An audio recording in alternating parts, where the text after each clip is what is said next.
Our guest this month is this fantastic painting by Veronese from the Uffizi, Florence. And we're particularly lucky to have it because we can use it. It's a mythological painting, and we have here a great painting by him, which is religious in subject matter. So we have, for the duration of this month, the possibility of comparing both his religious and mythological work. But before I tell you about this painting, let me tell you a bit about Veronese himself. He was born in Verona. His real name is Paolo Cagliari. He moved to Venice in the 1550s and settled there for the remainder of his life to become one of the greatest Venetian artists of the 16th century, alongside Titian and Tintoretto. He's particularly famous for his use of colour.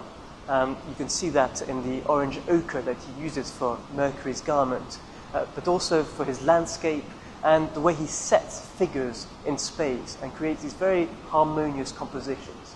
And he was very highly collected in his own lifetime and later by the British.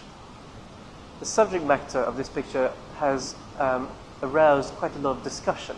And actually, if you've read Richard Dorman's review of this picture, he's suggested a totally new interpretation. But let me stick to the interpretation that most of us think is the subject matter of this picture. What we have is Venus and Mercury. Mercury is recognizable by the fact that he's holding the caduceus, this winged rod, and his winged shoes. He is, of course, the messenger of the gods.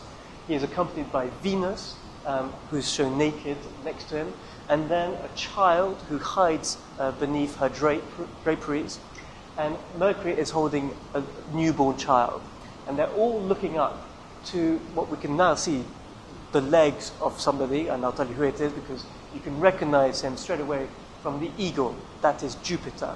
Unfortunately, the picture was cut down relatively early on in the career of this picture, and so we don't know what it originally looked like, but Jupiter was there, and they're basically visiting his throne and are asking him to do them a favor. That is what is going on. But what is the favor? And this is where there's been a lot of ink spilt on this picture. Venus is the mother of Cupid, the god of love. Cupid is a rather naughty form of love. He represents lust, the kind of love we like to enjoy, and it doesn't matter if it lasts long or not, we just go for it. And then there is the other type of love, which is represented by Anteros. And if you break down the word, Anteros is anti-Cupid. Basically, it's the more rational version of love. It's the kind of love that which you give, you get in return, which would be seen as marital love, let's say. And what we have here is a very peculiar story in the mythology of Venus and Mercury and the Cupids.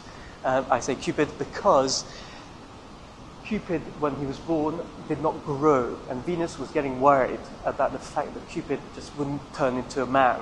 And she was told by her friends that she should have another child in order to complement him and in order to encourage him to grow. And that was Anteros. And so what I presume is happening is that we have here Cupid, you can see his wings, hiding in the draperies, and he looks slightly embarrassed, while Anteros, the son of Mercury and Venus, newborn son, is being presented to Jupiter for his acknowledgement of his existence. And what we have here is basically sacred love, represented by Anteros, and profane love, represented by Cupid.